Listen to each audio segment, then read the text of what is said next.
So we decided to go to an aquarium this morning, but it's a super cool aquarium. It's all outdoors. Like, this is the ocean behind us. It's absolutely beautiful.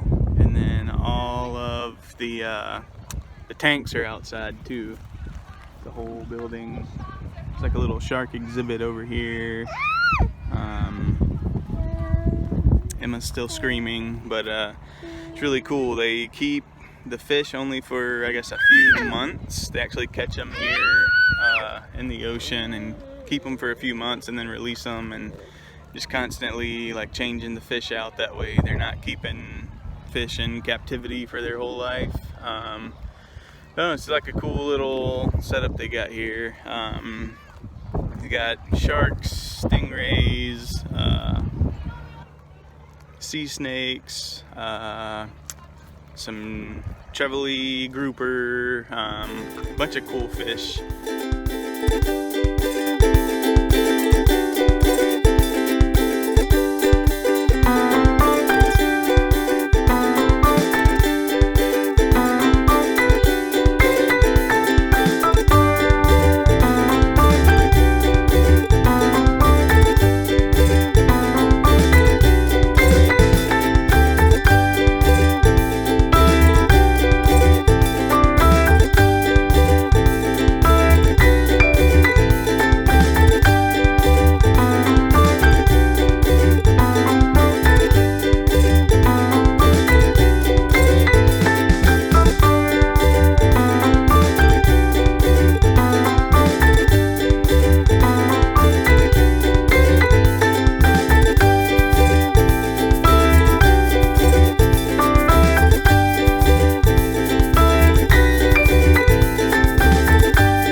Car to leave the aquarium, and we saw two sharks swimming down the beach, two little like reef sharks. So we're going to try to catch up to them, see if the kids can find them. So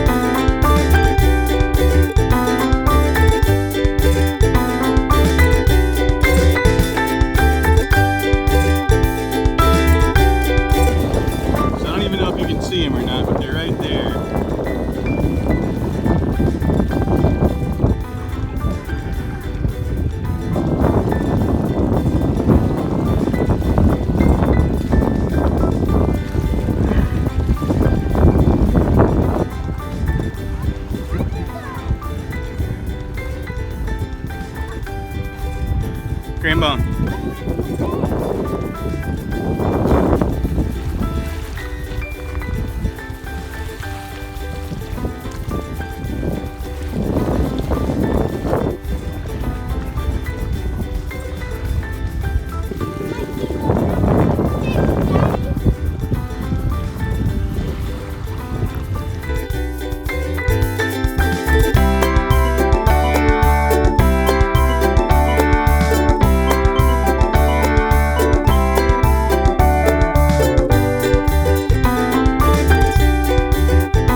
super impressive.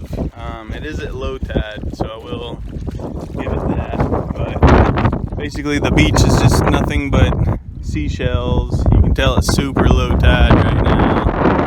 There's some like crystal clear water out there. Walking out there to check it out now.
Alright, so we just finished up at Shell Beach, and overall it was pretty cool because after we got out in the water, we saw several stingrays. Had one of them might have chased the kids, and I think that I got part of that on video, but we'll see. But overall, the water is extremely clear. It's the so clearest pretty. water I've ever seen. Yeah. Yeah. I think this is the clearest. Yeah. It's pretty, the water is pretty amazing. The beach, honestly, I wouldn't come back for the beach at all. For the shells, yeah. The shells are, I don't know, they're hard and sharp, and it's exactly what you would imagine, just a million seashells. But the water was super nice. Overall, pretty good. Yeah. I'd come back here, especially if it wasn't so windy and we could actually go out. And I'm sure if there's a bunch of stingrays this close to the beach, there's probably some really cool stuff further out. So, wish we could have seen it, but the water was freezing and It was windy. it's super windy. Anyway, I think we're off to Eagle Bluff. Yep. You said it was? Eagle Bluff. Off to Eagle Bluff next. We have no clue what that is other than a lookout or what to expect, but we'll find out. So we're at, what's the name of this place? Eagle Bluff. Eagle Bluff. I've got it on. And it is absolutely beautiful, and there are, we've seen sea turtles, we're looking at a shark right now. There's something else that might be just a line of like a school of fish. I think it is a shark. The view's absolutely beautiful. It's just, there's a stingray over here. I don't know. There's just so much to look at here. It's just unbelievable. Hey, I'm looking at it.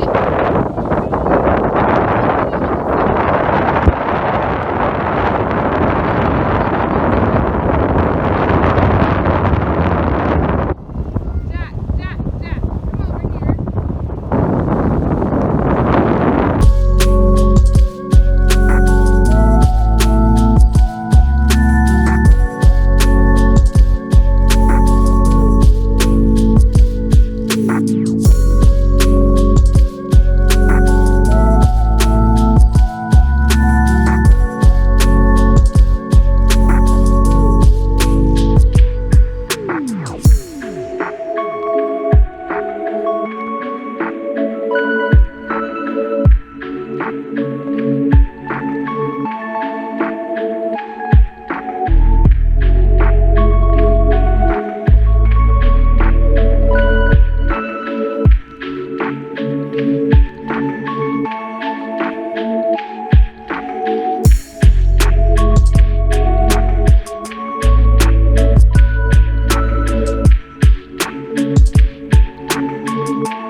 So Eagle Bluff was absolutely beautiful.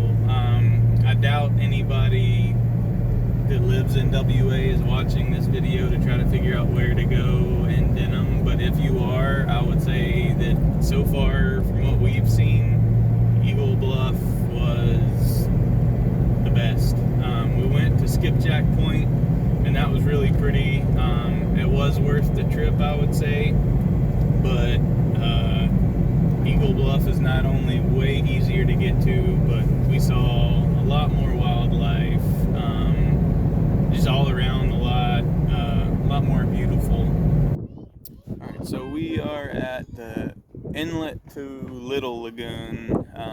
Super pretty. I feel like I keep saying that about everywhere that we go. This little river is super pretty. It's crystal clear water. Whenever I looked at pictures of it online, I was hoping we could go swimming here, or maybe like take the paddle board or kayak or something into it. But during the aquarium trip yesterday, the lady was saying that almost all of the stonefish stings come from this inlet. Yeah, this exact spot. Yeah, so. And that they happen, what'd she say, like every other week or something like that? Yeah. She said a lot of times it's tourists in the water. Yeah, so we decided to change our plans and let's not do that. not go swimming here, but it is absolutely beautiful. A drone picture of it, but anyway, this is it. Super pretty. Definitely worth the trip.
kayaking Little Lagoon right now.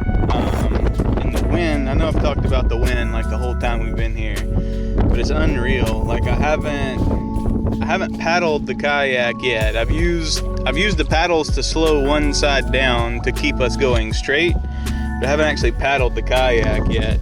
And we're in like a glass bottom kayak, so it's pretty neat. You can see underneath you, but this is how fast we're going without paddling at all.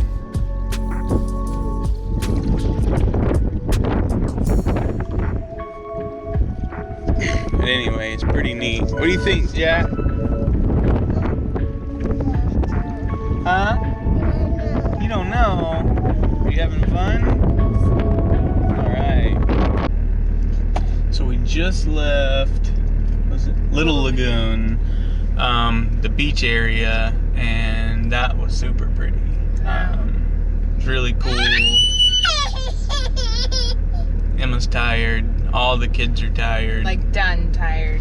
Like so done. And we're keeping them up late tonight because we have a special treat. Yeah. So I would say Little Lagoon is definitely a must-do while you're here.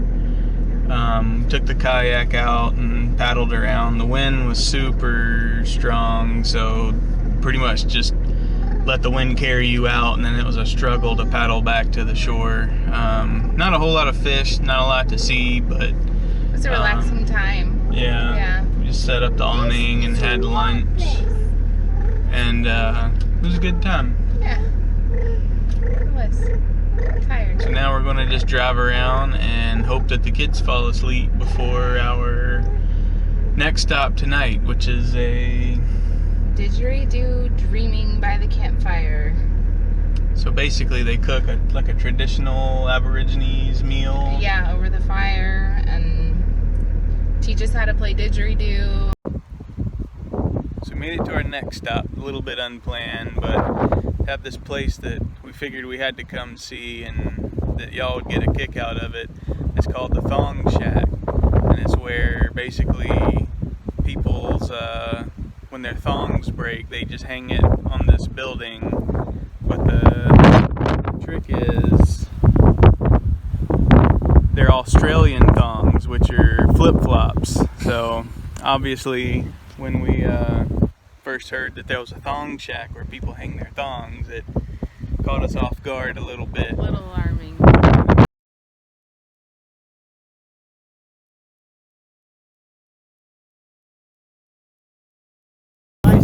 We're showing you the basic.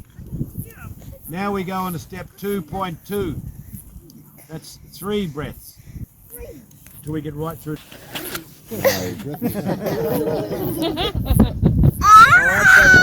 Hey! Hello!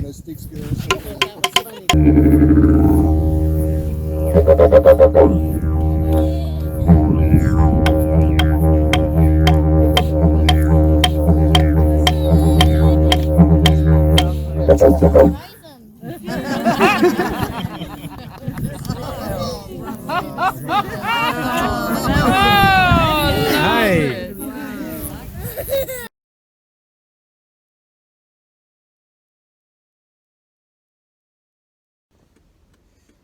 Alright, so it's our trip home, and we were doing pretty good. Got everything packed up before our checkout time. Got breakfast, got stuff packed for lunch because we don't know where we're going to be when it's lunchtime. Thought that our adventure was over, and it's not, because we are sitting on the side of the road because our clutch just went out. Fortunately, the day before the trip, 2 days before. 2 days before the trip, we bought this roadside assistance, I guess. Yeah. That one of the people that we watched their videos from Australia, they talk about how nice it is and how it takes some of the stress out of breaking down, basically. So there's a tow truck on the way. They're sending another truck as well, just because our family is not small. They're going to take it into town, try to figure out what the problem is. Although I think it will be fairly clear. It smells like clutch as soon as you step out of the truck. Fortunately, I could limp it to a hill where we had a little bit of cell phone service. Because there was nothing. I guess also fortunately we only got like 20 or 30 minutes out of the town. We weren't 4 hours away, so I guess that's good as well. But still frustrating. But anyway, the adventure continues.